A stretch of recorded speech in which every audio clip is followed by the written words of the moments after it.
Como ahorita decía, efectivamente es de esos capítulos que son muy difíciles, que son extraños para el lector cristiano evangélico moderno, que está acostumbrado a un evangelio humanista, a un evangelio liviano, donde la Biblia se interpreta por secciones y a algunas partes las caduca o las anula, mientras que a otras sí las tiene a conveniencia, tristemente. Vamos a estudiar ese salmo. La verdad, como ahorita lo leímos, es muy hermoso, la forma como se expresa es muy elegante. Puede uno sentir el sentimiento, válgame la redundancia, cuando leemos el capítulo, lo que sentía el salmista, podemos sentirlo. Podemos también casi que identificarnos con su clamor de venganza cuando tenemos en cuenta el contexto de lo que había pasado. Este salmo viene siendo una elegía, con G, elegía. Las elegías eran cantos de lamentación. O sea, podemos pensar que este salmo parece un capítulo de lamentaciones, literalmente. Pero no sabemos de quién es. Su autor es anónimo. Pero debido al lenguaje que emplea, a los relatos que recuerda, podemos deducir que se trata de un salmo compuesto en el periodo post-exílico, es decir, después de la cautividad a Babilonia. Este salmo habría sido escrito. Bueno, el salmo, como nos damos cuenta, registra el sufrimiento de los israelitas, que habían sido exiliados de su país hacia el norte, en Babilonia. Y este salmista habla como si él hubiera sido uno de los que fueron llevados cautivos. Es muy seguro que haya sido así. Él está recordando con profunda nostalgia e impotencia la caída de Jerusalén. Vamos a mirar ese capítulo en 3 puntos. Espero abarcarlo todo en esta noche brevemente para orar por las peticiones que hay para hoy. Bueno, vamos a tener 3 puntos. Primero, vamos a recordar la caída de Sión. Segundo, nostalgia por Sión. Y tercero, petición de venganza por Sión. Bueno, el título va a ser Un llanto por Sión en general. Todo el capítulo vamos a titularlo así, Un llanto por Sión. Y vamos a distribuirlo en 3 puntos. Vamos con el primero. Versículos del 1 al 3. Recuerdo la caída de Sión. En esos 3 primeros versículos, que para nosotros hoy va a ser la primera parte, vemos al salmista recordando cuando él se sentaba en Babilonia. Y nos dice que él se sentaba junto a los ríos de Babilonia. Es que en esa región mesopotámica los ríos eran muy frecuentes, eran algo común del paisaje, a diferencia de Israel. Recordamos que Israel era una tierra más bien árida, había pocos ríos, ¿sí? En cambio Babilonia estaba rodeada de ríos. Nos dice que allá en Babilonia, cuando se sentaban junto a los ríos, colgaban las arpas, sus arpas, está hablando él, recordando a sus compañeros de sufrimiento. Es decir, habían varios israelitas que habían sufrido esa experiencia y que se encontraban bajo esa misma situación de recuerdo nostálgico, recordando a Sión. Y también pensemos, interpretando el instrumento para recordar las alabanzas. Pero aquí nos está diciendo que colgaban las arpas sobre los sauces. Si ustedes buscan en Google Imágenes, los sauces son árboles comunes, precisamente de esta región en Irak. Son árboles que tienen una apariencia melancólica, parecen como ramas caídas. Es muy bonito. Este acto dice que ellos estaban sentados, estaban llorando cuando recordaban. Nos muestran que tenían las arpas, pero en el versículo 3 nos dice por qué colgaron las arpas. Resulta que el colgar las arpas era un símbolo de protesta. Habían algunos babilonios que les estaban pidiendo que cantaran para ellos la música que ellos tocaban cuando vivían en Israel. Podemos recordar en Jueces 16, cuando los filisteos capturaron a Sansón, le arrancaron los ojos y lo pusieron en el centro de un lugar para que los entretuviera. Algo así era lo que querían hacer los babilonios con los israelitas, como una especie de trofeo de victoria de su emperador. Entonces era más bien de tipo burlesco, era más bien como que, bueno, muéstrenle lo que ustedes cantaban allá, ¿sí? Era algo muy difícil lo que ellos estaban pasando. Entonces los caldeos, que es otra manera de decirle a los babilonios, los caldeos querían disfrutar de las canciones de alegría que se cantaban en Jerusalén. Eso nos deja ver algo interesante. ¿Se recuerdan que hay un proverbio que dice que en la casa de los justos se escuchan canciones de alabanza? Efectivamente, parece que los israelitas eran reconocidos en las naciones porque eran muy dados a las canciones de alegría. O sea, el pueblo de Dios todavía es uno que es reconocido como un pueblo que canta alabanzas. Un pueblo que pueden ser personas, a veces depende de su personalidad, tal vez melancólicas o introvertidas, pero cuando cantan lo hacen de corazón. Se les ve algo distinto a pesar de sus faenas, de sus pruebas y tribulaciones. El pueblo de Dios es uno que canta. Pero hay un problema.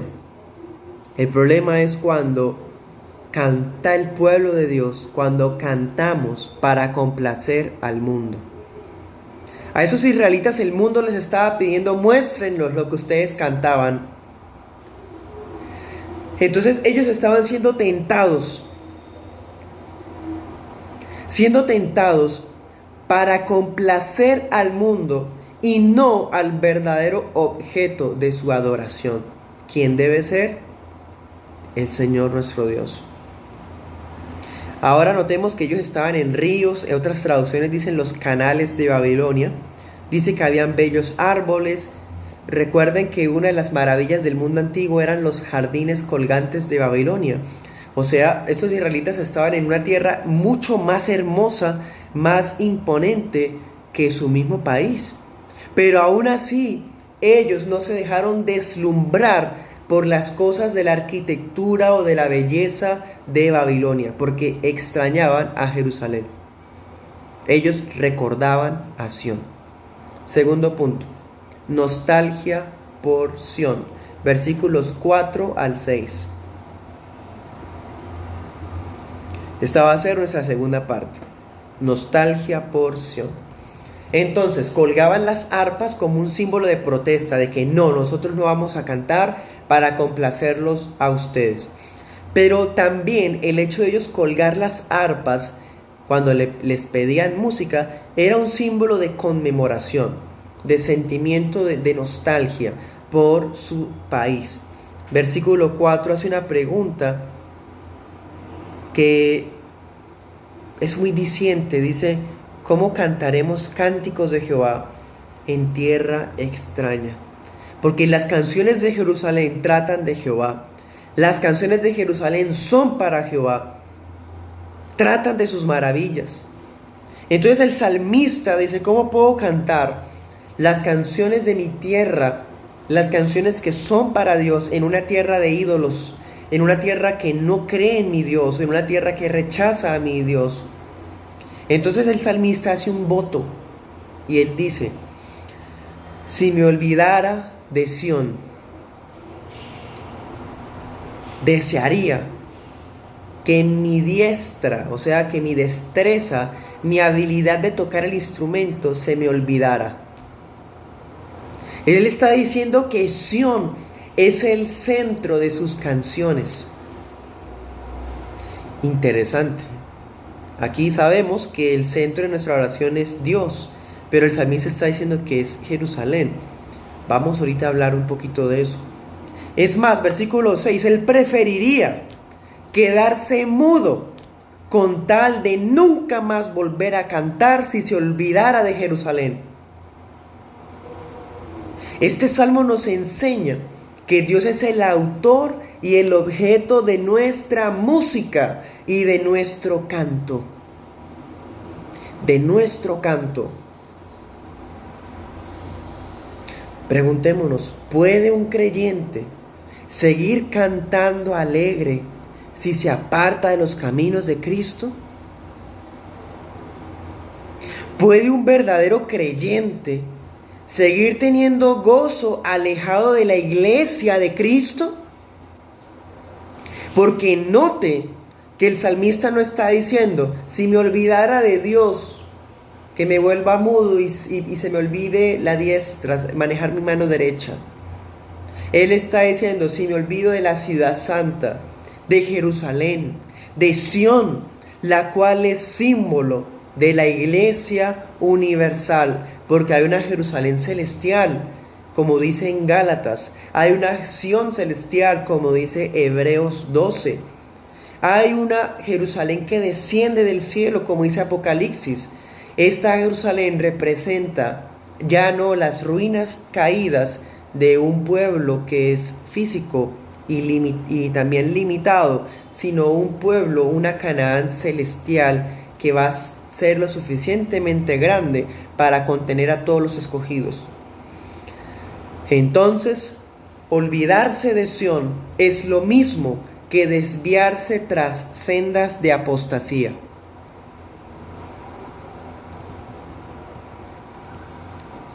Notemos otro detalle.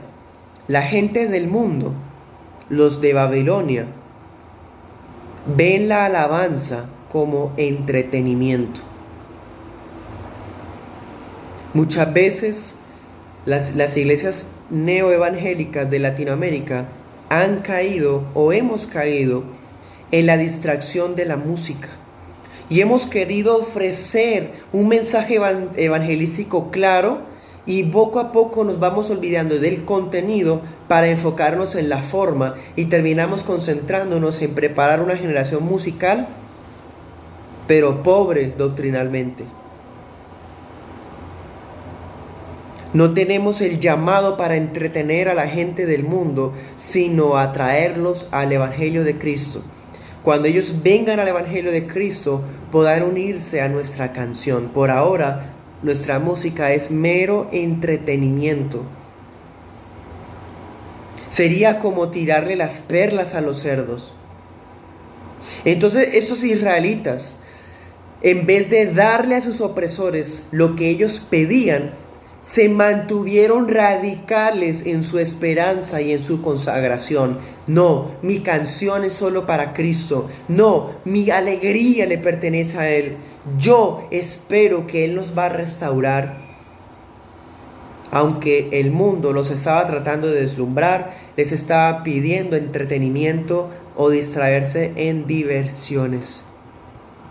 Tercer punto. Petición de venganza por Sión, versículos del 7 al 9. En esta última parte, el salmista hace una oración imprecatoria. Ya hemos visto en nuestros estudios de salmos, al día de hoy hemos estudiado unos 55 salmos, y hemos encontrado varios que son imprecatorios. Los imprecatorios significa que los santos del Antiguo Testamento muchas veces hacían oraciones pidiendo la intervención de Dios para que Él hiciera justicia, para que Él se manifestara en venganza contra sus enemigos. Esos son oraciones imprecatorias. Entonces, esta parte pide imprecación contra Edom y contra Babilonia. Pide al Dios del pacto que se acuerde de lo que hicieron los edomitas. ¿Se acuerdan que los edomitas son los descendientes de Esaú, el hermano de Jacob? Bueno, y los babilonios. ¿Y por qué menciona a esos dos? Porque de acuerdo al libro de Jeremías, segunda de Crónicas, segunda de Reyes, Babilonia destruyó a Jerusalén. Eso fue aproximadamente en el año 586 a.C.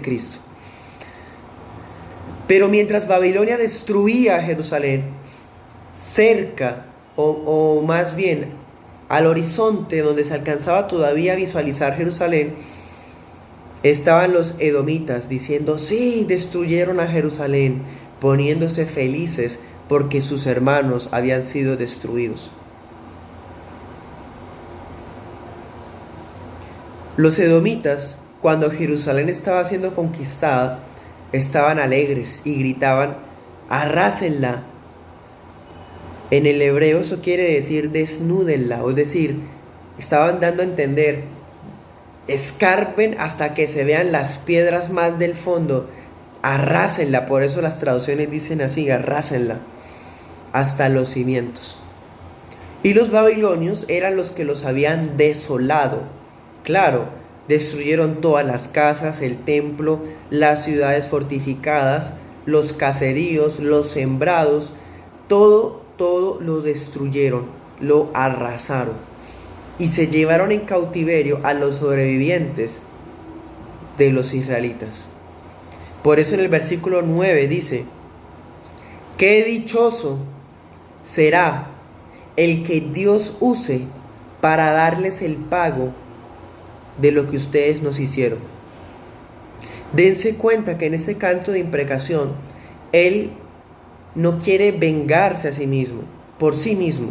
Él quiere dejar que Dios sea el que les dé el pago. Y sabe que así como los babilonios fueron un instrumento de Dios para disciplinar a Israel, también Él sabe que Dios va a usar a otra nación para destruir a Babilonia y para destruir a Edom. Dice: qué dichoso el que estrelle tus pequeños contra la peña. Esta actividad de estrellar a los niños contra las rocas era algo que hacían los babilonios y los asirios. Eso lo podemos ver en pasajes como en Habacuc, en este Salmo, en el Jeremías. Hay referencias a esas actividades. Eran actividades de guerra, bélicas, donde se llevaban a los niños que quedaban huérfanos, y para que no fuera un estorbo para los soldados enemigos, preferían desbarrancarlos o si no, estrellarlos contra las rocas y matarlos. Eso suena terrible. Son actos bárbaros que los de Babilonia habían hecho contra los israelitas. Ahora sí entendemos por qué dice eso, ¿cierto? Dice: bienaventurado el que te dé el pago de lo que tú nos hiciste. ¿Qué les hicieron? Mataron a los niños de esa manera. Bueno, este pasaje nos enseña que un día Dios se va a acordar de lo que Babilonia le ha hecho a la iglesia. Dios se va a acordar, como también lo muestra el libro de Apocalipsis, se va a acordar de la sangre derramada de todo el pueblo de Dios, de los perseguidos, de los calumniados, de los enjuiciados injustamente, de los desaparecidos. El Señor se acordará y les dará el pago de justicia en el juicio del trono blanco. Este salmo da un consuelo al pueblo de Dios de que Dios venga a los agravios que la iglesia ha recibido. El daño que la iglesia ha recibido, Dios mismo será su vengador. Bienaventurado, Señor, el que dé el pago a nuestros enemigos de lo que ellos nos hicieron. El salmista, con estas palabras, solamente está recordando lo que ya mismo decía la palabra. Anote esos versículos: Isaías 13:16, Isaías 14:21. En esos pasajes se habla de eso, de un clamor de venganza contra Babilonia. Entonces, cuando dice bienaventurado, eso es más bien sarcasmo, porque esto no es una bienaventuranza. Esto es más bien una malaventuranza, pero es sarcástico. Está pidiendo con mucha elegancia gramatical la venganza. La devastadora, dice Babilonia la desolada, la devastadora un día va a ser devastada. Eso se cumplió. Este salmo es una canción de nostalgia, es una canción que muestra un pueblo radical que recuerda y espera en el Señor, y también es un clamor de venganza. Este salmo se cumplió, se hizo realidad. Notemos, ya para terminar, otras dos cosas. Primero, el pueblo de Israel no valoró la alabanza a Dios mientras estuvieron en la tierra prometida. Pero cuando fueron expulsados de la tierra prometida, extrañaron volver a cantar en Jerusalén.